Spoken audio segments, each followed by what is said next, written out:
When I no longer know the faces of my family, yet will you know me, O Lord. When I can no longer remember my own name, yet will you remember me. This will be my enduring hope until at last I wake from my long fog into a bright morning of clarity and see you face to face, remembering again all that I had forgotten and knowing then, even as I am known. In light of this promise, give me peace even now, secure in the knowledge that what is obscured from me is not truly lost, only tucked away and waiting to be revealed fully in that eternal light. Mm. That is a quote from, I always forget to write his name down. I think it's Doug McKelvey, the same one that I had used earlier. And it's not the full quote, but I will post the full quote. But it's for those facing the slow loss of memory, which I know so many people are dealing with these days with their loved ones, maybe even struggling on their own, thinking that this may happen to them. So I just think it's so comforting to think about. Yes, that's happening right now to some of us, to some of those that we love, but there will come a day when all of those memories will be restored, the good ones, Mhm. and we will look forward to that day. So, welcome to Looking Up. This is a podcast for Christian women. My name is Carla Moore, and my friend Kathy Pollard is in Bowling Green, Kentucky, and we just get together once a week, and sometimes we have a good long chat on the front end, and we have done that today. We're a little behind schedule, but it's been good to catch up, and so we just get together and talk about things that are important to Christian women and things that we find interesting and important. So that's what we're going to do today. So, how are things going on in your neck of the woods, Kathy? Going really well. Yes, we did chat for quite a while before we ever hit record. Mm-hmm. And sometimes I share that with Neil, and sometimes I don't. Sometimes because I'll text him, because he knows typically not to try and call or text while we're Mm-hmm. recording. And I usually text him when we're done. But I have to say, well, we actually didn't start recording until, because we've Yeah. talked for so long. Mm-hmm. But that reminds me, do you remember how in the last episode we talked about correction and I Yes, knew I that do that was remember going to that. hit close to home because of, Mm-hmm. pride and all that kind of stuff. And in that episode, I said, Neil Pollard, don't listen. So he listened. He did. He Yeah, disobeyed. he had disobeyed. And he was saying something to me about it. And I said, did you not hear the part where I said, Neil Pollard, don't listen? He goes, yeah, I turned the volume up. Turkey. I know. Well, I have to say that was I think one of my favorite. If something painful can be favorite, that was one of my Mm-hmm. favorite chats that we've had because it was very helpful to me. And I've thought about it a lot of times since then, just Mm-hmm. in different conversations that John and I have had. John has not listened to it. In fact, I don't even know if he knows what it was about, but he probably will if he figures Do you out. want me to send him the link? You can just keep that to yourself. Thank you very much. Okay. Okay. Yeah, I thought it was good too. It Yeah. was good. We So what you been doing? got some good feedback. Well, Neil was in Colorado Hmm. since the last time we talked, and so are you. Hmm. So I had those days to myself, and they got busier than I intended for them to be. I kind of pictured myself hunkered down in my home, taking care of some fun things, but Yeah, never. didn't quite turn out that way, but it was still a good few days. And I did get some projects done. I've been meaning to, I think I've mentioned on here the vegetable soup that Hmm. Laura Warren, not Bart's Warren's. wife, Laura, not John's wife, Laura. Yes. Yeah. Yes. She makes and cans. So I finally got to make some of that and canned it. And it's kind of a big deal because you have to pressure can it, which is more, Never tried in that. my mind, it's more trouble than just water bath canning Hmm. something. And you have to pressure can it for an hour and 25 minutes. So it was the good time to do it because I didn't have to worry about a schedule or getting things cleaned up Hmm. by the time you got back. So I did that. Russell Simpson had given us a whole bunch of butter beans that they already shelled and washed and everything. Mm. So I got those blanched and put up and frozen. I made some homemade dog treats for Ollie. I've been doing Wow. that instead of buying them, Hmm. and I needed to do that again. So I did. So there were just like little things that I've been wanting to do, but kept putting off. Hmm. So I was So able tell to me more get about that. Laura's vegetable soup. Does it have meat in it too, or is it just No, vegetables? well, when she serves it, she heats it up and she adds cooked breakfast sausage, Hmm. ground breakfast sausage, which I never would have thought to do. But the first time we had it, she gave us a jar and we had it and we served it that way, and it was so good. Hmm. So I asked her how she made it, and so I actually been meaning to do it for months now, but finally got around to doing it. And I felt like I made this huge pot, of stirring this big old pot, and it only made 4-quart jars, Oh, which was a shame because it I had just to cooked pull out down? that big old pressure cooker, and it only had Mm-hmm. 4-quart jars in it instead of 8, and so I was like, oh man. Well, it made that one jar that she gave you even more precious, huh? It did. Yeah, it did. So, but I was excited to get that done. But what have you been doing? I know you just got back. Driving Yeah, and you've been driving and driving, driving and driving spending and a lot driving. of QT with the husband in the car. Yeah, well, he was studying some on the way up, so I listened to different podcasts. And nothing really steep and great for me. I listened to some crime drama or something. I don't even remember on the way up, but it helped keep me awake. And although to say, no, I'm not gonna say it. I'm not gonna tell you what put me to sleep. I put me to sleep. But we did a lot of driving. We left Wednesday night after Bible class and drove to Abilene, which was about 4 hours, and spent 8 hours in a hotel room, and then went the rest of the way, got there Thursday night, and then we came back. We left Monday night and got back Tuesday night. So we've been doing a lot of driving, but in between was fabulous. It was the Yeah. Bear Valley lectures, and I know Neil got to see Neil and Dale briefly. And they loved it. They said it was Yeah, a great, great lectureship. it really Yeah. was. Hmm. There was so many good things about it. Just getting, you get to see people that you know and love. But the women's program, there were so many. I wrote them down so I wouldn't forget. But we had Alicia Book out, Cherie Vestal, Katie Balance, Whitney Watson, Christy Huntsman, Lacey Kroll, Rachel Autry. I don't know if you knew that she spoke. Rachel Robertson. I saw a picture. Yeah, and then we had a panel of several different members, and one that helped out, that they talked about different things. They were supposed to have like 7 minutes each. It went a little bit long, but it was all so good. There wasn't one single one that I went away going, I wish you would have talked about this. They all were just so good, and was really thankful for the different things that they brought out. The topic of the overall lectureship was igniting the church's love for preaching, which could be taken different ways, Mhm. for hearing preaching or for preachers.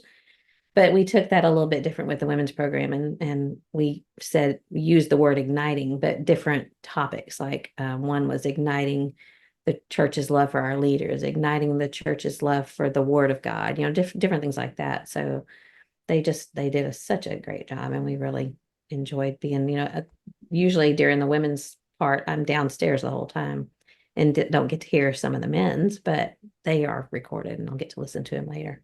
But Mhm. we really enjoyed it. It was really very uplifting. We had a banquet for Denny Petrillo. He's not retiring, so I don't know what to call it. It was a non-retirement banquet, but he stepped down as the president, and now Mhm. Wayne Jones is the president, but Denny's still going to be teaching. He's just moved down the hall, as they said. But we celebrated Denny on Friday night, and that was fun. I mean, it was a packed house. That room that we usually have the graduation banquet, same place Mhm. we had, and it was crowded, and they had a video of different people that sent, how they love and appreciate Denny, and it was just a good thing to celebrate him. He's a good man. He's done a really great work there with Bear Valley. So that's what we've been doing. Yeah. Well, good. And I have some random things to share. Okay, random. Some These are just little things that plopped into my lap this week, and I thought it'd be fun to share them. And one was somebody gave me this puzzle scoop. Have you ever seen a puzzle It scoop? looks like a magnifying glass. No, It I've is never heard of that. a puzzle scoop. It's that also. It's like a really skinny, clear spatula. So if you're putting together, because we've been talking about jigsaw puzzles, and if you're Hmm. putting together a section of your jigsaw puzzle and you need to move it, you slip this under that so it doesn't Oh, break cool. apart. Okay. But it also, look at that, Helps you lights see. up, Uh-huh. and it's a magnifying glass. So if it's a tiny piece and it's got little details on it, you can look at it. Anyway, this That is sounds great. like an old person's tool. I've, re- I was just about to say, I've already used it multiple times. Hmm. Stacy Warren gave me this, and That's then sweet. it was very sweet. And then Heather Pascal, who is recovering from surgery this week, Hmm. look at this. You see that The title? story of I don't know. archaeology, illustrated Yeah, history of 50 great discoveries. Cool. Yeah, it's a hardback, beautiful book on archaeology. And it was just in my box, and she stuck a post-it note on it, said, saw this and thought of you. And it's really good. It's got great illustrations, great information. And so anyway, I thought I feel known, a puzzle thing, an archaeology thing. And then You could take that puzzle scoop on an archaeological dig and use the magnifying glass to dig there you and the go. point of that and dig things out. All right, let's see how we can make this one fit in. Dale and Janelle returned some jars that they had of ours that they had milk in it, and she tucked this down into the bag. Do those look familiar to you? They may remind me of our stickers and our Yes. So logo. for Yeah. those who aren't watching, these are magnets in the shape of arrows, and the Look at that. color and the shape of them Mm-hmm. look exactly like our logo for That's looking up. cool. Is that not the coolest thing? Yeah.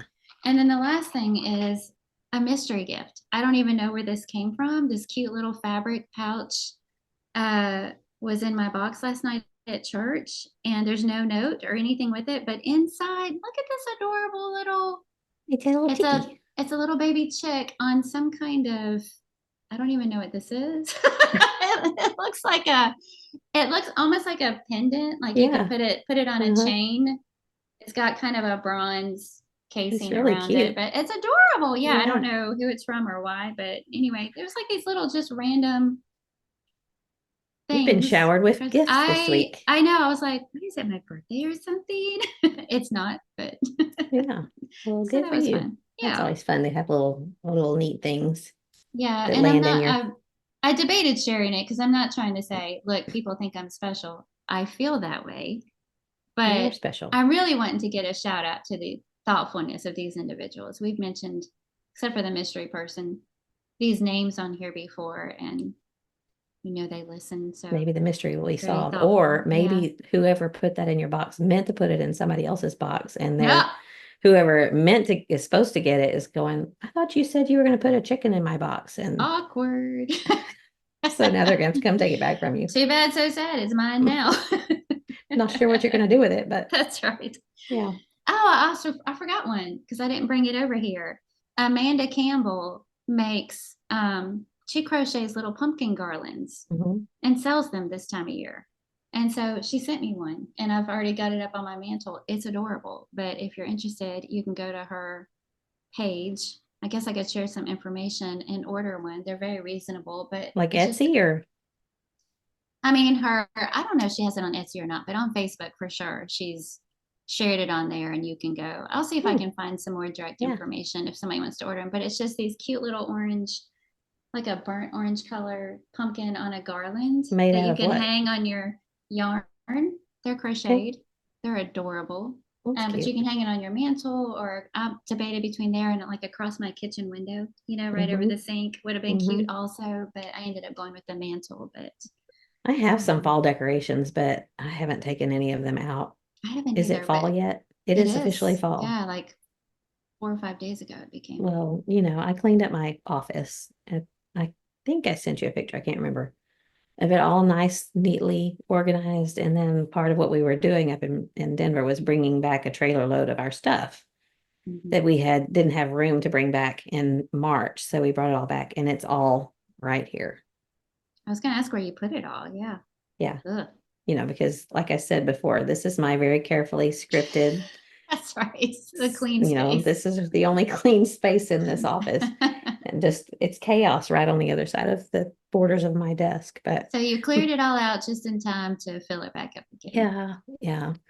But Mike is building some bookshelves for us. I'm going to have a whole wall of bookshelves over here, which is going to be very helpful because most of what I Mhm. brought back was books Mhm. and binders and things like that. And John's got plenty of space for his, but I have no bookshelves for mine. Mhm. So, in fact, my office, but the whole closet back there is his books. So I guess he does have more books than I do. I'm not bitter at all, but I just need some bookshelves of my own.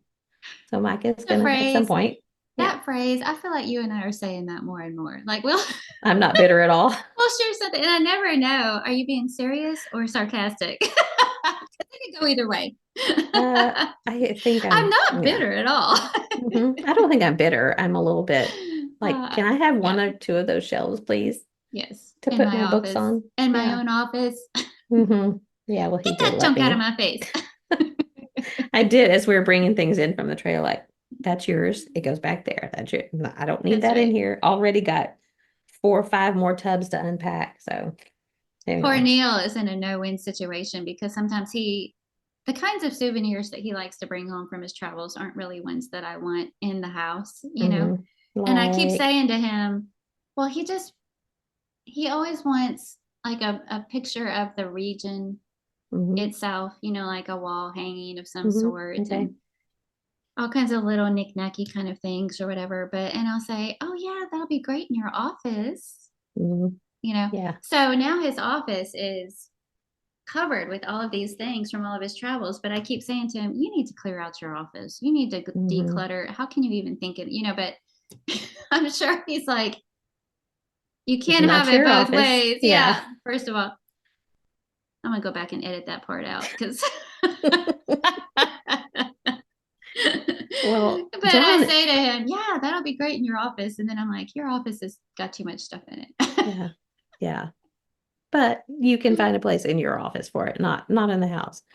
John is almost the opposite. He, before the house was redone, which we had to do in 2021, um, because of the whole septic issue, which we've talked about before, I won't bring it up. But I had to take everything down off the walls, everything out of all of the closets. I mean, Yeah. I everything in my house I touched during Mm, that 6 month period, and we got rid of a bunch of things. And in the process, a lot of pictures came down off the wall, a lot of decorations came down, and he didn't want me to put them back up. He really liked what he called this clean. mhm, He didn't use the word aesthetic, but that's what it was. mhm, I think he just functions better when there's not a lot of things on the wall. mhm, But so in here, I'm doing what I want because it's my space. But in there, there's really not a whole lot. And I kind of, I kind of like it too for it to mhm, be non-cluttered. But there's a lot of mementos and things over the years that mhm. I want to remember. So I have to figure out, maybe just pick one thing from that era or whatever. Because you can't have all the baby pictures of your kids on the wall anymore when you have grandkids now and there's pictures everywhere. So just Yeah, have to we choose. kind of rotate a little bit, but it's more out of necessity that we brought a lot of things that were on our walls from Colorado after Hmm. purging. But this house is mostly windows. Yeah. You Wall space is like prime At a real estate premium. because there's Hmm. not a lot of it. And so I can't put everything up, but I still have a lot of it stored. And every now and then I'll go in there and I'll go, oh, I'll put this one up now for a while, and just maybe switch it out a little bit here and Hmm. there. And I see things all the time that I think, oh, I love that. I'm gonna get that. And then I have to go, I don't have any place to put that. So Hmm. no, Yeah. not gonna I get that. I feel that. Yeah. No room for it. And I Mm, think I've mentioned before, I'm trying to do, if I bring something in, I've got to take something out, mhm, which doesn't always happen. But I really have tried to do some of that, which helps, if there's something mhm, that you really like, and I find things like that at Goodwill, I have to get rid of something before I can bring that in. So mm, mm. anyway, so All right. I I'm gonna bring this up. I told you I wasn't sure about it, but I'm gonna just bring it up because it's one of those things that, why can't we talk about things? Why are we nervous about bringing things up that might be people have opinions about? So That's why we're nervous. before I keep going and make things worse, which they may not be bad at all. So my doctor put me or wrote me a prescription for, it's not Ozempic, but it's the compounded. So it's not the one that you get for diabetes, but it's the same thing. It's just made, it's like a recipe. And we've had this conversation about the benefits and the risks and those kind of things, which I think is what makes me nervous about talking about it, because people have opinions about, do the benefits outweigh the risks, or maybe some people think you shouldn't take that when diabetics are having a hard time getting it, which this is different because it's a compounded, it's not the Ozempic that you get a prescription for. Um, but she recommended it for me because I'm not pre-diabetic. I don't have issues with that. But there are just so many things that are complicated when you carry extra weight. She calls it adipose tissue, which I think sounds, I'm not sure how I feel about Adipose tissue or fat? Which What does one is that worse? mean? What does Ad- adipose mean? it's fat. Is it really? Yeah. Adipose tissue is just extra weight. So when Okay. she's talking about extra adipose tissue, I think that's better than saying you're too fat, which is just bluntly said. So anyway, I I'm trying it, and it's a shot that I have to give myself, which I Whoa. managed. The first one my friend Tammy helped me with because she's got more experience with that kind of thing. And so the second Mm, one the first one, I mean, I told you I've had the flu shot, and it's like these needles, they've done something that made them so much you don't even feel it. I mean, yeah. literally, like you feel a touch, but there's no sting, there's no prick Prick. like you used to Mhm. feel. Of course, I'm sure different shots that have different substances might feel differently. So I'm sure not all shots are like that, but I did manage to give myself my own shot the other day. Just I'm That is sitting so there going, cringy. My jaw feels weird right now. Just thinking about that. Just, well, I'm sitting ugh. there because it was in your thigh, and I cleaned it off. I'm Ah! like, okay, do it, Carla. Just do Blah, it. blah, blah, blah. Do it. You got to do it. You can do it. You can do it. Ugh. You hurt yourself every day in little ways that hurt way worse than one little poke, you know? And that's what Mm, I keep telling myself, when you're not expecting it, you're like, ouch, and then you just go on. But when it's something that you're purposely yeah. doing to yourself, it's just different. But it, And it wasn't bad at all. you can't look away. And I know you and Right. I both, usually if we're having Well, blood drawn or mm, something, we're like, just do it. I'm not looking. yeah, exactly. But yeah, you can't go like, okay, oops, missed. It didn't go at the right angle, when I've never done anything like that before. And so the first one, they give it to you in a syringe, and then you have to put the needle on. Of course, the needle's covered and all. So you pull this little stopper out, then you take the little needle part and push it in. And I'm holding the syringe like this and unconsciously with the plunger on my thumb. So I realize, oh, I'm squeezing, I'm making the medicine come out before the needle's even on. So obviously Oh, things that I'm on a learning curve. yeah. So here we are talking about needles more than we were talking about the medicine. I'm thinking that I don't really, I'm not asking for opinions about it, I guess. Although I'm willing to talk about it, I think it's just a little polarizing because there's people who feel strongly one way and strongly the other way. And I am sort of in the middle right now. I feel like if it helps me, and what I understand it to do is that you feel full, so you don't eat as much, so you can eat, and it's not withholding nutrients, things like that. So you eat a Mhm. healthy diet, you just don't eat as much.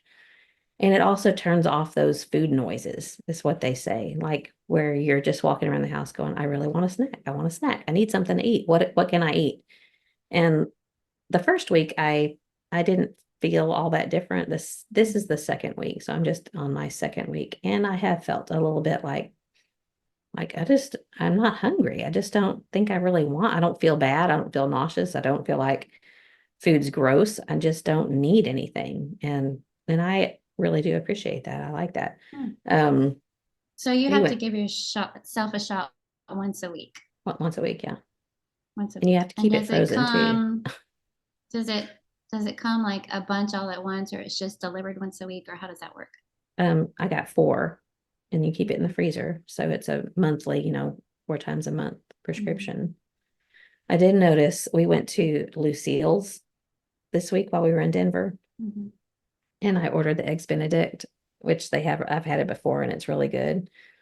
And so it's on the English muffin, then it has the cheese of some sort, and then it has the meat, which is Canadian bacon, and then they put the over easy egg on top. And to me, over easy means that your yolk is easy, but the white is firm. Right. And so it's two of them, you have two, both sides of the English muffin. I ate one of them, and then I set in on the second one. And when I cut into the egg, some of the white fell out, like just kind of rolled out, and it wasn't done. Gross.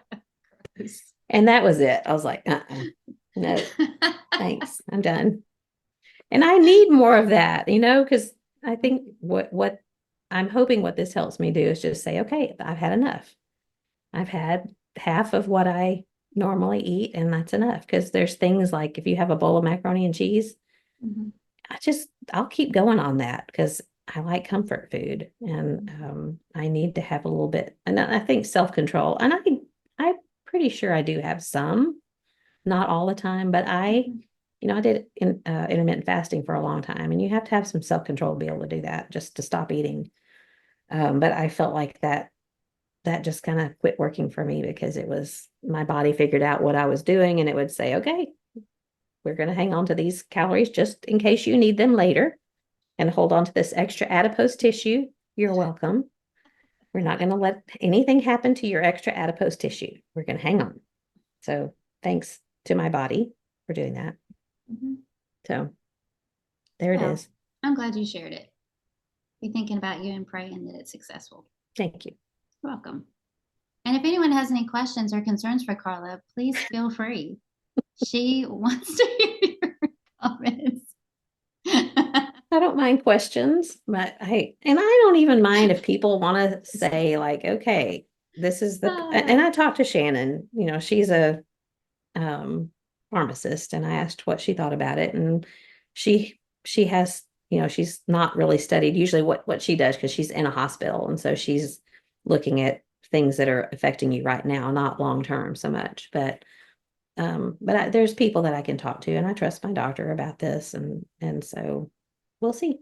And I asked her, is this something that I'd have to be on the rest of my life? And she said the studies have not really shown, they don't know long term if it's just something that kind of gives you a head start, and that your stomach will shrink if you don't eat as much and you don't want as much, whatever.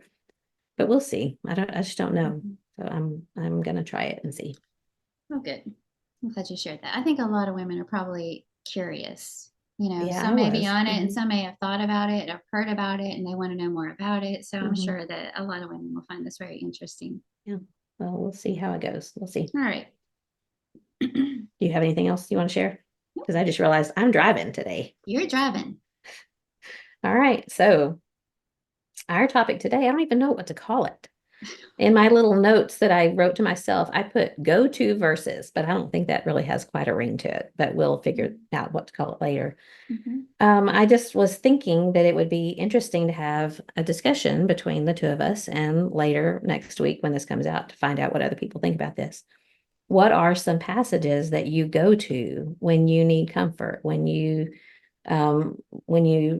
want to rejoice about something, just different passages and things that are challenging to you, things that were surprising to you as you studied and were in the Word. And I've learned a lot from you in your classes over the years. And so I'm interested in hearing what you pick for your passages.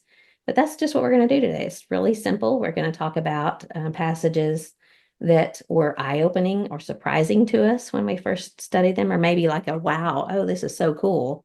And there's a lot of them. And Yeah. I'm pretty sure you felt this too, but when I sent you this topic a few days ago, I thought, oh, that'll be a cinch because I already had two or three in mind. But then as I'm thinking about it, well, what about that? Or what if I Mhm. forget something that I've studied and I'd forget to mention that? So it was a little more challenging than I thought it would be.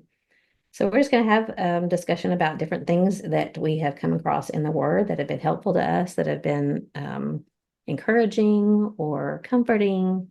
Mhm. So let's just get started. And the first one that we're going to talk about is a passage that when you studied it, and this is the one you have for number one, right? Mhm. Was eye-opening or surprising or made you say, wow. So I'm going to toss it to Mhm. you and let you start with that one. Yeah. And first, let me say, I loved this idea when you shared it. And I reacted the same way you did. This will be great. This will be fun. But then also reacted the same way you Yeah. did when you started thinking Yeah. about it. And Whoa. there were so many of them. I was like, oh, but what about this one? And what about it's kind of like when somebody asks you what your favorite food is. Hmm. You feel like you have to, there's a lot of pressure there and you have to be really careful, almost as Hmm. if I'm saying, well, if this is my favorite food, that gets rid of all the other ones. But that's not the Yeah. case, right? You need different categories. My favorite Yeah. dessert. Well, in the desserts, a category of chocolate. Yeah. That's right, exactly. All right, so eye-opening, surprising, or wow passage Hmm. is how you put it. And I thought about this one for a while, and I think my hesitation came with trying to come up with something that I could express succinctly without Yeah. getting bogged down. But I'm just going to use this one anyway. And it was really when studying the Gospel of Matthew with Denny Petrillo several years ago when we first moved to Denver. I sat in on his Matthew class. Hmm. And I've probably shared this on here before, but that was just one of those classes that I thought would be really easy Hmm. because I mean, who doesn't understand the Gospel of Matthew? I grew up in the church, it's like Yeah. all this stuff going through my mind. And right out of the gate, he brought up things that I'd never heard before. And I'm not saying that it was one of those things where I just never heard it before. He really taught us how to look in context. And so the surprising, eye-opening thing for me was a couple of examples. There were actually multiple, but I'll just share two. Okay. One of them was in the model prayer, thy kingdom come, thy will be done, Hmm. and I had always understood that to mean the church. Hmm. And so we didn't need to pray that part anymore because the The kingdom had church had already already. come. Hmm. Yeah. But in context and understanding what that word means, it means the will and reign of God, Hmm. and kingdom is used a lot of different ways in the Bible. And so that was one of the first things. And I just remember my initial reaction was like, say what? Yeah. What you saying with us? But then exactly, I went back and kind of looked at how kingdom was used in the gospel. Hmm. And then another one, where two or three are gathered in my name, there am I in the midst of them. And again, always heard all my life that had to do with like worship. When we worship, Jesus is with us because we're gathered together. But in context, it's talking about church discipline. It's not talking about worship. And so it was the reason I wanted to include that one is because for me, it was really more about learning to study for yourself, keep scripture in context, Context. Hmm. because it's so easy. I mean, there's a lot of examples. It's so easy just to pull things out willy nilly and then make it not that what we might say about it is wrong, it could still be a truth Hmm. or something encouraging for us, Hmm. or comforting for us, but learning to keep things in context. So I included it as an eye opening and wow passage because it was exciting and also discouraging at the same time Hmm. when this first happened because it made me think, how much have I just kind of made assumptions about or, not really studied for myself? Hmm. And so I asked Neil this question though. And I said that this was your first one that you wanted to talk about. And his mind went in a completely different direction. And it was one of those things where I was like, well, now I kind of wish I'd done that because his mind went straight to Isaiah 6. And I saw also the Lord high and lifted up. And it's the whole beautiful, awe inspiring vision, the throne room, the seraphim, Hmm. the huge wings, the whole, I Yeah. mean, like he's like just talking about it. And then he said the same with Revelation 21, this awe-inspiring, the mighty chorus, the sounds, the sights, it's all Hmm. like you can't help So but he had the be, visual. yeah, you can't help but Hmm. be wowed when you read these passages. So then I was like, well, I'm gonna share that one too, because I think I like that one better, but it's Neil's. Well, it is interesting. It's just a different looking at it in a different way, which when I was making this list, we were driving and I was on the way, like, okay, how do I put this? Because um I didn't mean necessarily as far as eye-opening, like, oh, I would have been wrong about that all these years, but just Mhm. kind of like what you're saying, there are things that maybe we just haven't paid enough attention to or looked at in context. I know I did that so many times. Just Mhm. you think you know the Bible because you can memorize a verse or a section of scripture, but if it's pulled out of context, it's it's not helpful. Mhm. Like you said, there's truth in these things, but we just context is something that I think we just overlook way too often Mhm. and are tempted to proof text with things. And when you really look at it, you've been looking at it wrong. Mhm. And it's hard to know how to handle that because you don't want to just come out to someone and say, well, you're just looking at that wrong because you've taken it out of context. But you also want people to look at things in context. And so it's just a Mhm. struggle. Well, but just teaching how to study and Hmm. learning, it's one of those things like last week we talked about correction being important because we're blind to our own shortcomings sometimes. Sometimes there are Mhm. things that we're the last ones to see it, and we Yeah. need somebody to point that out. And in some ways, it can be the same with our Bible study when we think we're approaching it honestly, but we've got baggage or we've got things that we've always heard or believed that we're automatically inserting into the text without realizing it. Mhm. And so I think that's why it was so eye opening for me. It was like, oh, wait a second. Yeah. But I really love that you brought this up and kind of feel like in my own personal Bible study, I want to camp out on it because I also thought, and I don't know what direction you're going to go, but that would be a fun one for the text that you study, that you see some little beautiful detail that you've never seen Nugget. before that Mhm. just gives you chills, some Mhm. gesture that Jesus did or, said, or, there's a lot of those kinds of things too. So I wasn't Right. even quite sure exactly what you were looking for, but either way, in Mhm. any case, it was fun to think about. Yeah. And when you just said that, it made me think of, this is not mine, but the passage it talks about, yeah, because I'm not giving up mine, where Jesus turned and looked at Peter Yes. after he betrayed him. And so for all of my life, really, until the last maybe 5 or 10 years, I thought about that as Jesus turning and look at Peter like, look what I told you this would happen. And you did it, with these Mhm. accusing eyes.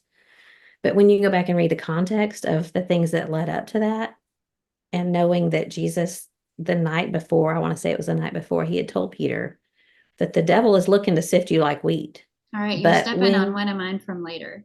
okay, well, Go okay, ahead then I'll though. just, No, go ahead.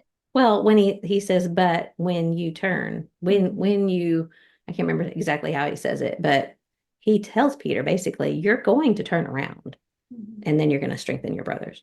So that, just thinking about Jesus in a different light, that he wouldn't have turned and looked at Peter with reproach or with accusation, but with love and remember what I said. You're going Remember to how turn I this told around. you. Yeah, Mhm. you're going to be okay.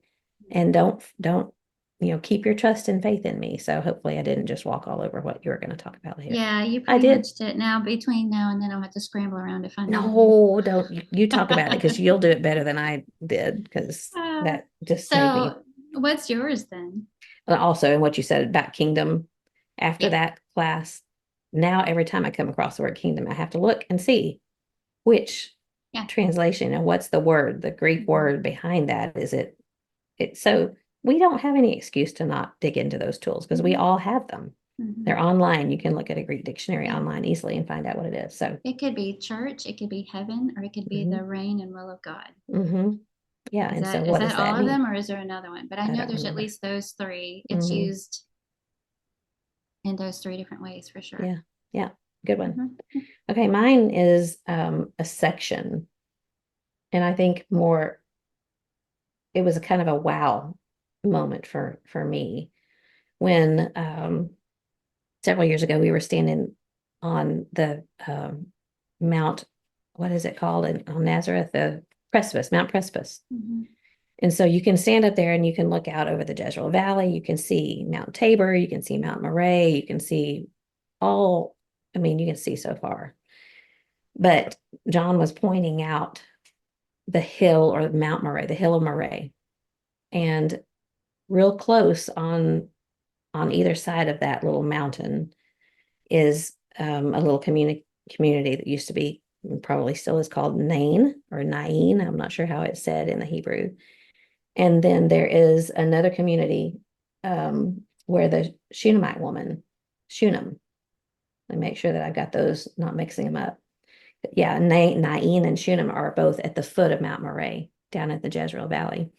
And John was pointing out the things that happened there. And one of them, the widow of Nain, and that's where Jesus was walking through with his disciples, and he came across this funeral procession.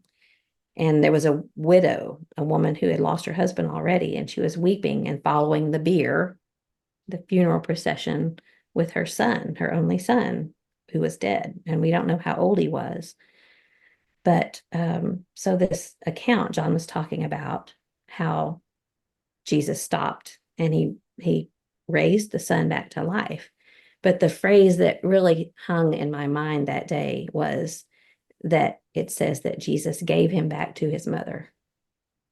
And it was, I don't, you know how sometimes you just go, wow, you just think, what did that feel like for this mother whose son had died and Jesus came along and raised him back to life?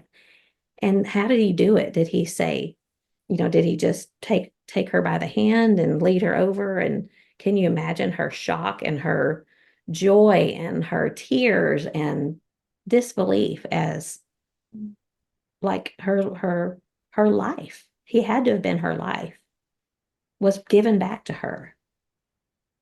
And Jesus gave him back to his mother. So that happened in Nain, however you say it. But then, so that is in 1 Kings 17. No, that's in Luke. That's in Luke. In 2 Kings chapter 4, there's the Shunammite woman and Elisha. She was a woman of means, and she and her husband built this room for Elisha. I always get Elisha and Elijah, but I wrote it down, Elisha. She built him a little room so that when he's traveling back and forth, he could stop there and rest, and he would have a place of privacy and rest. And he asked her, "What can I do for you?" And she told him that she didn't have a son. So he prayed to God. God gave her a son. And it says when he was grown, but I don't know how grown it was. He was in the field one day and he said, my head, and he died. But it says that they brought him to his mother and he laid on her lap and died. And there's that phrase, to his mother. So here you have the widow of Nain, who Jesus gave him back to his mother. Then you have this Shunammite woman where they said, take him to his mother. And then there's the story of how Elisha raised him back and gave him back to his mother, basically. And then there's one other account of a mother, and that is in 1 Kings 17, the widow of Zarephath. And that's up on the northern Mediterranean coast. So it's not in this area, but it's another mother. She's the one who Elijah asked her to make him a little cake. And she said, well, all I have is a little flour and a little oil. I'm going to make a little cake, and my son and I are going to eat it, and we're going to die because there was a famine in the land. There was a drought.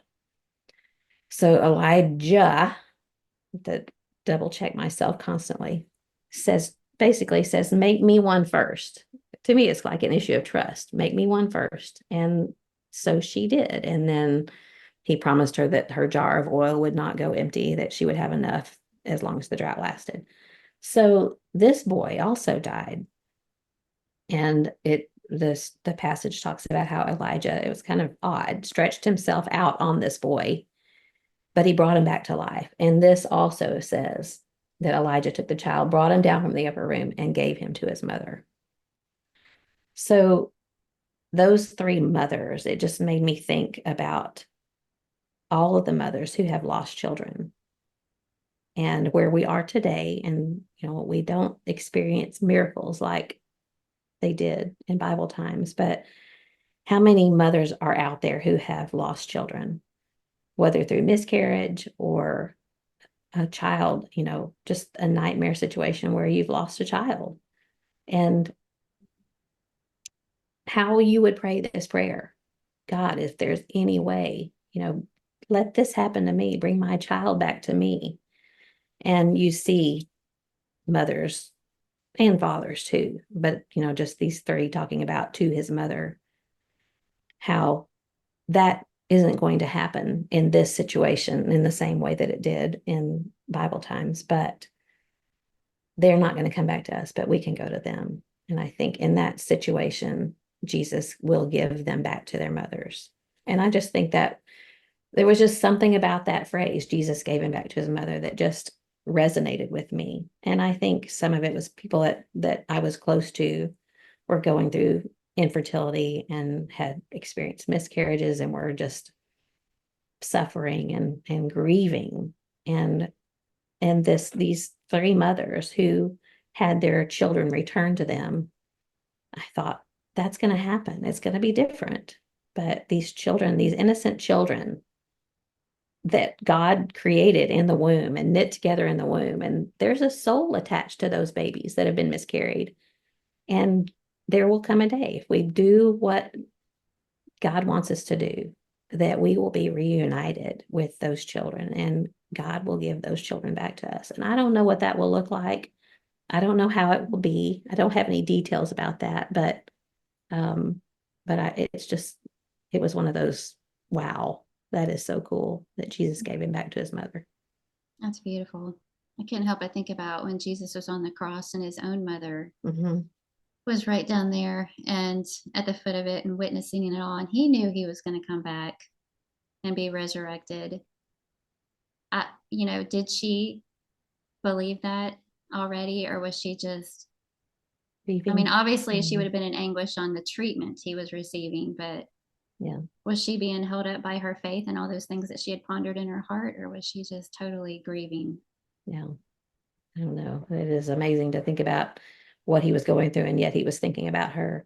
There was something else in in this study that we're going to talk about comforting passages later, and I thought about this one, but it's tied to this. When I think about mothers and fathers that I know have lost their children, and just to think about them going on a journey that you can't be with them, like what happens, where do they go, and how, when you have a young child, it's just, my throat closes up and I don't know how to describe the feeling of, you can't let them go anywhere without you. They are completely dependent on you, and yet they're going on this journey without you.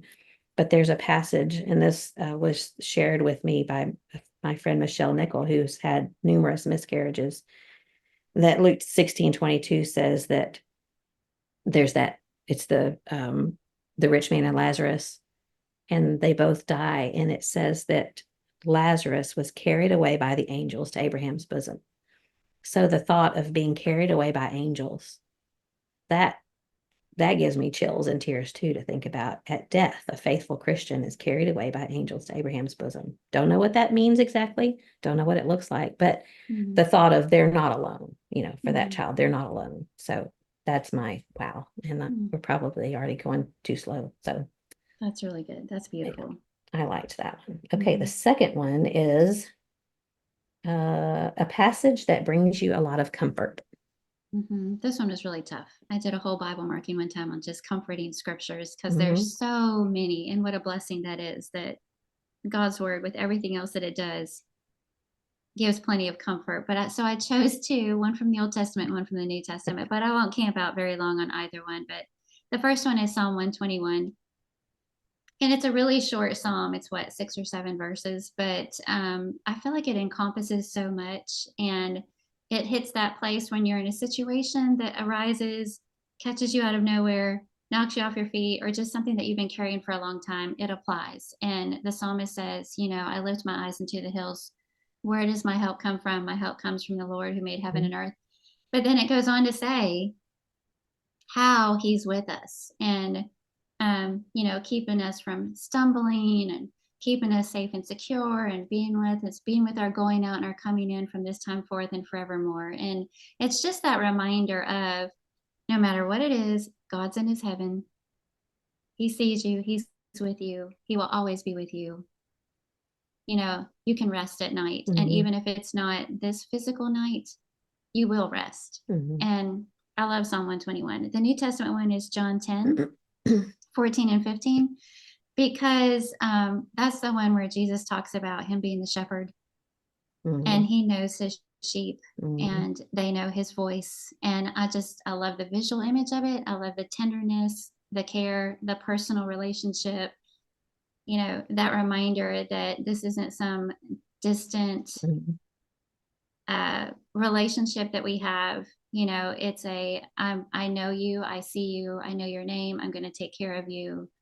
And you kind of brought up, I think it was in a recent episode, that book about the shepherds look at Psalm 23, which is beautiful. And then you bring all that into what Jesus is saying when he says he's our shepherd and he knows his sheep. Yeah. So those are my two. To be known by him. Think sometimes about how people want to be known by, like if some celebrity or some famous person knows them, and they get to talk to them. They think that's pretty cool. But I think God knows me. The Mhm. creator of the universe, of those mountains, of this, whatever, knows everything about me and wants, even more than that, wants to know me, Mhm. wants to have a relationship with me. Somebody said this weekend, that's the story of the Bible is God wants a relationship with you. Okay, mine is a little different. It's First Peter 2, verses 19 through 24, and it's a different kind of comfort. And I think this is more of a when people treat you unjustly, it's something that, or treat someone that you love unjustly. I look at this, and this is, there have been times in my life that people that I love have been attacked or spoken wrongly about. Their character's been assassinated. Mhm. And I always look at this. I think it says, talking about Jesus, this finds favor if for the sake of conscience toward God, a person bears up under sorrows when suffering unjustly. For what credit is there if, when you sin and are harshly treated, you endure it with patience?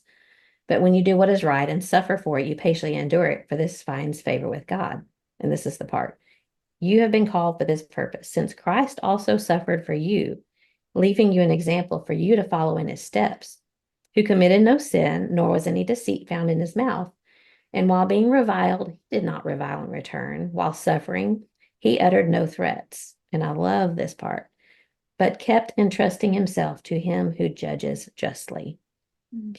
And those words, there's the implication that others don't judge justly. And we know that. You and I both know that on a personal level. And you've seen it. We've all seen it on a world stage, in the church, in our families, in friendships, relationships, even in marriage. Sometimes we are judged unjustly or unrighteously. Other translations say, entrusting himself to him who judges righteously. But I love the justly because it gives me that there's just and there's unjust. Mhm. So, you know, with that implication that others do judge unjustly, but God will always do what is right. And God always knows all of the details. And we can't always know all of the details.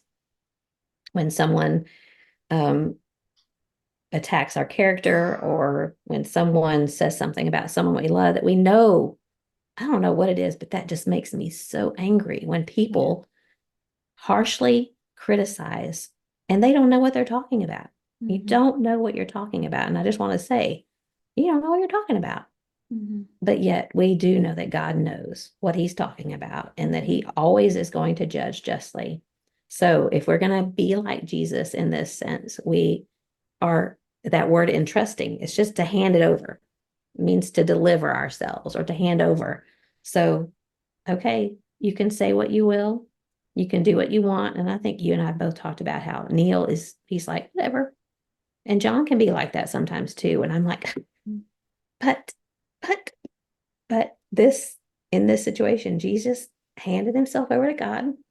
We can too just say, okay, Lord, I know that you are the just judge, and I'm going to put this in your hands, and I'm not going to worry about what people say and think because I know that you know what's going on. And that brings Mhm. me a lot of comfort. I was just thinking too how comforting that has to be for church leaders who, elders in the Lord's church have to make difficult decisions, do courageous actions, and sometimes it's not received well, Mhm. by certain people who Yeah. might, like you were saying, assassinate their character or make Hmm. accusations or hurl insults or, just really mishandle Hmm. the situation. And usually those in leadership, they know way more about the Right. situation that But they they can't can't say. share. They cannot. And so they just have to take the high road and take all of that. And it always just hurts my heart because, you just kind of want to go, we have to trust them. God put them in this position and we have to trust them. But they're not interested in defending themselves. They're Right. just interested in doing God's will. And Hmm. a passage like that, just reminding them, keep doing what you're supposed to be doing, keep following God's word, Hmm. keep shepherding the flock because he sees everything. And, Hmm. not everybody can or will, but that's okay Yeah. He's a because good in God, the and end, he's a good God. That's he'll right. do the right thing.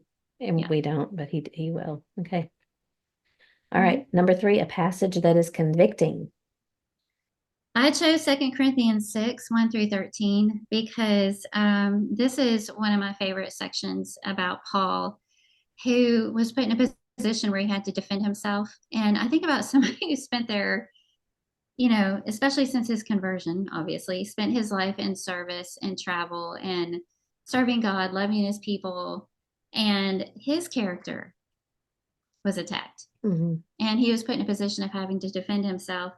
But in this whole book, really, but especially this section, he really talks about the fact that he's going to love and serve no matter what. And the convicting part of that to me is the reason why, and the motivation that he gives for it is their joy. Mm. So even though he had been working with or alongside people that disappointed him, hurt him, discouraged him, misunderstood him, you name it, even though he experienced all kinds of uncomfortable situations, Mhm. he was motivated. He didn't even say, I mean, he probably did somewhere else that, I'm doing this because I love God first. It was still their joy that motivated him, Mhm. even after all of that. And I find that hugely Yeah, convicting me too. because it's way easier for me to say, I didn't deserve that. They didn't deserve that. Forget about it. I'm just going to do something else. I'm just going to go somewhere else. I'm just, whatever it might be, get my feathers ruffled. But he told them, I love you. Make room for me in your heart.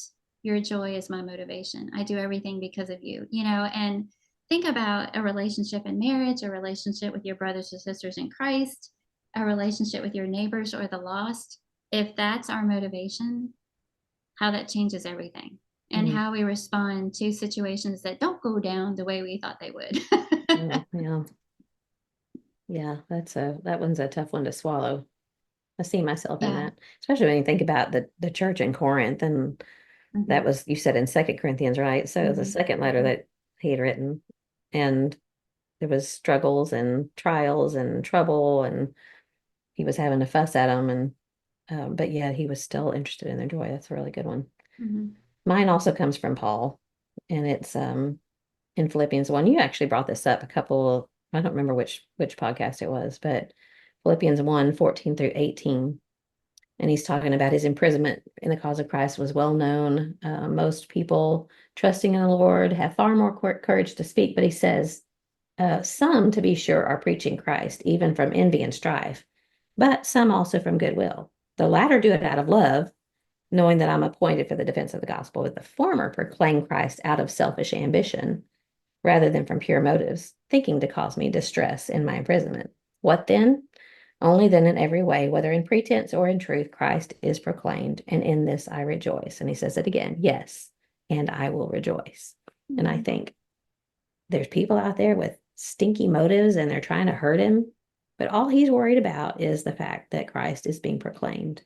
Hmm. And I struggled with, the first time I really looked at this, I thought it didn't make sense to me. I was like, so they're not doing it, they're not preaching Christ correctly. But yet he basically says they are. It's just their motivation is wrong. But I don't care if they're trying to hurt me as long as Christ, as long as the Lord gets the glory. And I just think that's something that we struggle with as humans, that um, we think to ourselves, oh, well, he'll get his just desserts, which I don't understand exactly what that means, but I think we know what the implication is. Karma, I hate that word because there really is no such thing, but what I'm saying is that Hmm. you go ahead and do that. It's going to come around and bite you again. And we take pleasure in that. We want that to happen. And yet Paul is saying, uh, as long as the Lord is proclaimed, I will rejoice in that. So that's convicting to me because I don't think I could Yeah. feel that way. Yeah. And it really helps me too when I think about different works that are done or started or whatever. And I think, I wouldn't have done it that way. Mhm. Oh, if I was the one in control or organizing or if we assign motives, they just want attention or they just want, Mhm. all that horrible stuff that we can do sometimes. Yeah, that's good that Paul, as long as the gospel is being preached, Mhm. and taking himself out of the way altogether, he still glories in the fact that, well, the gospel's being preached. Yeah, Even that's if all they're that not mattered doing to it him. for the right motives, the gospel's still being preached. And that's what matters. And when you think about what that book, he talks about having the heart of a servant, and that he did. He had the heart of a servant. He didn't care. He wasn't looking for glory. In fact, that he was shying away from it, but just preach the gospel, and whatever brings God glory is what he wanted. All right, number 4, a passage that makes you love God even more than you did before. Okay, I chose 2 again, one from the Old Testament, one from the New Testament. The first one, Cheater. Genesis 22, of course. First time the word love is used, Abraham and his son Isaac, God staying his hand and providing the ram, knowing that in the future he's not going to be able to do that for his own son. So love that passage. And then in the New Testament, Mark 5:25 and following, and that's the one about the woman with the issue of blood. And the reason that makes me love God more is because, she's been suffering for 12 years and she's considered unclean. She's not supposed to be around people, but she, winkles her way through the crowd just to touch the hem of Jesus's garment. And he says, "Who touched my garment?" So it could be taken as so negative that, he draws attention to it. She's just trying to slip in there and just kind of do it real quick and get back out of the way. But he draws attention to it. But it's not to shame her or embarrass her. It's to reassure her. And he tells her, "Your faith has made you well. Go in peace." And so he comforts her, but he also lets everybody, that whole crowd, know she's clean now. And so that made me love God more, because I think Satan is the one that kind of gets into our heart and makes us think that, God is interested in us tripping up and being shamed and called out to give an account. But if something ever is brought to light, maybe we got busted, maybe a secret sin came to light, or, whatever. If something ever does come to light, God wants to use that for our good. And he wants it to be an opportunity for us to be right with him, and for there to be cleansing and purification, and, you can be well, your faith can save you. And that's what we need to remember, that it's never about shame, or, well, there needs to be shame on our part, but it's never about shaming us or embarrassing us or humiliating us or calling us out or aha. Yeah. But it's because of his great love and because of what he can do for us in that situation. And in this really case, resist it. Yeah, this wasn't a sinful situation. This was a physical disease, but it made her unclean. But I just think that character of God is seen in how Jesus handled her. And, he could have said, "Why are you touching me? You're not supposed to be touching me. You're unclean," and embarrassed her in front of everybody, but he didn't do that. Yeah, I love that whole story. Sometimes I wonder how the father who was waiting for Jesus to follow him, how he felt about that delay as Jesus stopped to talk to that woman. But I love what you brought up about the brokenness and how God uses that, because if we're not broken, we haven't learned, from our own sin. But if we don't allow that shame, the intent of that is to draw us back to him and make us realize what we did wrong and not want to do it again. Someone told me recently, and I know it's a well-known quote, but I had never heard it before. She said, it's something along the lines of, God uses the broken. That's how the light gets in. Of course, we all have something in us that's broken, and that's how the light gets in. And we need the light to get in. So that's a beautiful section. Yeah. One that made me love God even more. This was a tough one. There's several. There's Exodus 34, where God describes himself. It's the Lord who is full of mercy and compassion and graciousness. And, that where he describes himself, to know that that's what he wants you to know about him, are these things. Luke 4, where Jesus is in the synagogue and he's reading, I think he's reading from Isaiah, and that he was sent for recovery of sight to the blind, to set free the oppressed, to preach the gospel to the poor, to proclaim release to the captives. That's what he was sent for. When you really look at that and think about, that's pretty the upside down kingdom that you hear about, that Mm. the kingdom is not about um, the wonderful, great, high and mighty people, but the lowly, the kingdom of the lowly. And that's who he came to save. I love Isaiah 30:18. I cheated too because there's several. Isaiah 30:18, God longs to be gracious and waits on high to have compassion on me. That's a paraphrase, but a God that longs to be gracious and waits to have compassion. Hmm. I love Isaiah 66:2 What was that to verse again? um, Isaiah 30:18. But Isaiah 66:2, to this one will I look, to him who is humble and contrite of spirit and who trembles at my word. And that word tremble is, the Haredi Jews that stand at the wall and bob their heads. Sometimes people say that's why they're Hmm. called Haredi Jews. But I love that. He looks to the humble and contrite of spirit. But the one that I really landed on was Isaiah. You really cheated on this I one. did. I guess I said passage or section, which is not even in all the same section. But Isaiah 57, 15 through 21 says, for thus says the high and exalted one who lives forever, whose name is holy. I dwell on a high and holy place, and also with the contrite and lowly of spirit, in order to revive the spirit of the lowly and to revive the heart of the contrite. For I will not contend forever, nor will I always be angry. For the spirit would grow faint before me, and the breath of those whom I have made. Because of the iniquity of his unjust gain, I was angry and struck him. I hid my face and was angry. And he went on turning away in the way of his heart. I have seen his ways, but I will heal him. I will lead him and restore comfort to him and his mourners. When you look at the context of that whole chapter, he's talking about all of the terrible things that they did. They were uh, so idolatrous. They were adulterous. They were rebellious. They were deceitful. They were so far removed from God. And yet, this is what he says about them. That whole book is God trying to draw his people back to him. And you look at the Old Testament pattern of falling away and God drawing them back and falling away, and you kind of roll your eyes at them if you're like me, like, people, can you hear yourselves? How dumb you're being. Why don't you stick with God? And then I think, hello, Carla, why don't you stick with God? There's times in your own life that you just realize how roller coaster you are sometimes with your relationship with God and with faithfulness, although using that word loosely, because we all are going to sin. We're all going to fall short. We're all going to make mistakes, but we stay walking in the light. So sometimes that roller coaster is still in the light. It's just a struggle. So the book of Isaiah, and I haven't done nearly as much study as I need to do. John loves that book and talks about it all the time as a 66 chapter book of God calling his children home. And it really is. So I would like to spend more time in there.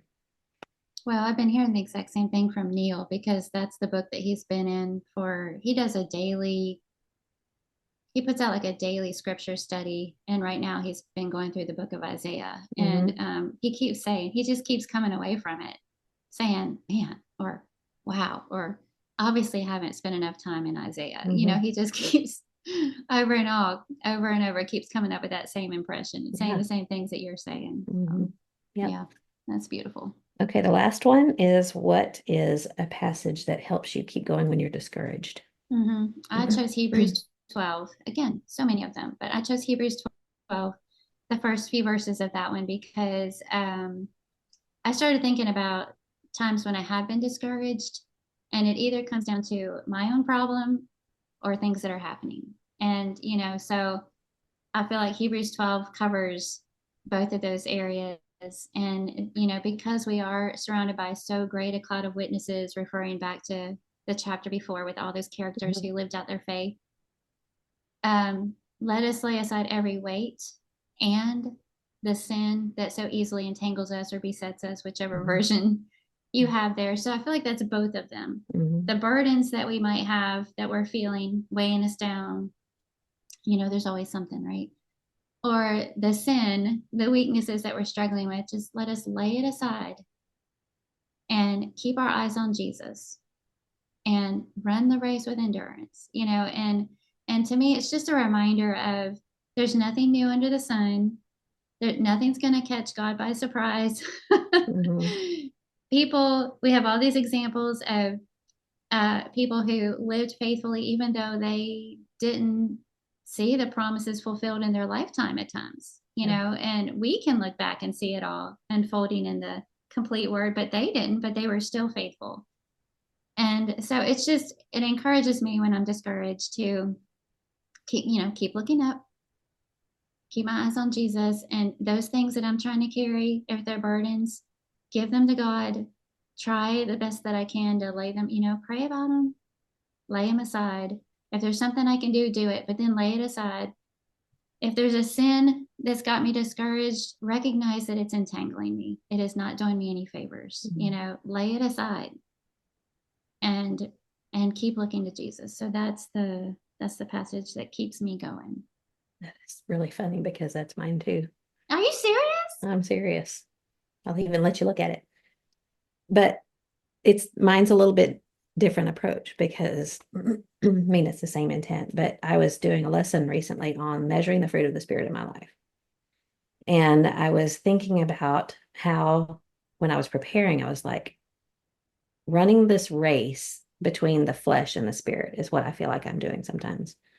And how, I had kind of giggled in my mind because I'm thinking about my flesh and my spirit running this race.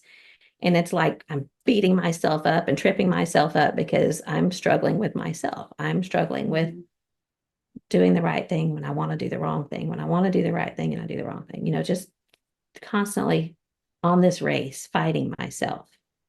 But when I was reading through that hall of fame of faith in Hebrews 11, and then it comes to Hebrews 12:1, and it's talking about that great a cloud of witnesses that surrounding us. And I used to think of that as, in my mind, I pictured it as you're running in this arena and you're surrounded by all these people in the past in the Bible. They're sitting in the stands and they're cheering you on and saying, you can do it. But then as I was preparing for this lesson, I was thinking, this doesn't really make sense because this race is just straight on. It's not running around and around and around, running straight on. And when you think about being surrounded by people, I thought about those people are not up in the stands. They are on the track with me, running the race with me. And I get chills and I get a lump in my throat thinking about it because when you think about Abraham and Moses and David and Samson and Rahab and all those people that are mentioned in that chapter above. So you're running the race and you fall. You just fall flat on your face and you've got gravel all over your face and you're just laying there and you've given up and you're just like, I can't do this. I can't do this. So maybe there's some kind of sexual sin in your past. And there's David, and he just lays down on the track next to you. And you're eye to eye with David. And he says, you know what? I've been there. I've done that.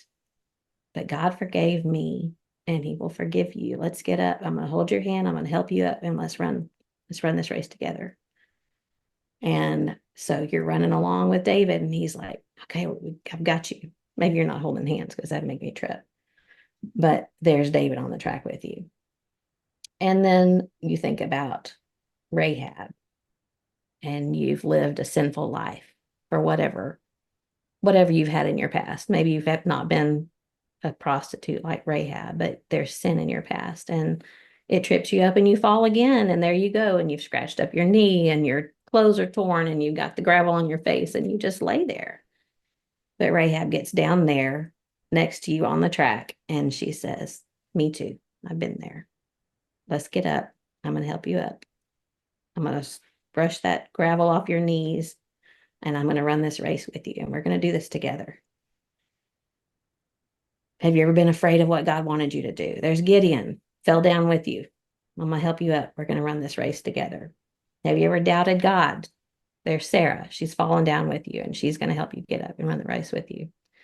And when you look at what they all did, they by faith conquered kingdoms. They performed acts of righteousness. They obtained the promises. They shut the mouths of the lions. They quenched the fire, escaped the sword. All of those things that they were able to do through God's power. And here we are, and they're running next to us. They're not up in the stands cheering us on. They are right next to us in this figurative sense, cheering us on. They're going to help us they have been there, done that, and they know you're able to do it too, because they did it with God's help. And it just blew me away when I changed, just thinking, something simple of they're up in the stands, because I think weird like that, picture things. But to think about just being, because sometimes you just feel like you're flat on your face. I did it. I'm so stupid. I did it again. Why did I do that again? I quit. I give up. But yet there's somebody, one of those people of the Bible who had great faith, and they're there surrounding us and helping us run that race. And that is, it just has made a world of difference to me to think of it like that, that they're helping me. And they do, because when you think of what they faced and what they did, and not just that they were heroes of faith, but they were fallible and they did stupid things too. And they messed up and they sinned, and yet God still used them. And I love that. I just love that. Yeah, So that's mine. and we look to the infallible one, Mm-hmm. and who the author and finisher, which takes the pressure off of ourselves and reminds us, just like all those characters that you just mentioned, individuals, I should say, in chapter 11, we get to look back and see that they weren't perfect. Mm-hmm. We get to look back and see the whole story and how everything unfolded, and God was with them and their faith was rewarded. And in our own lives, we can't do that, but the author and finisher can.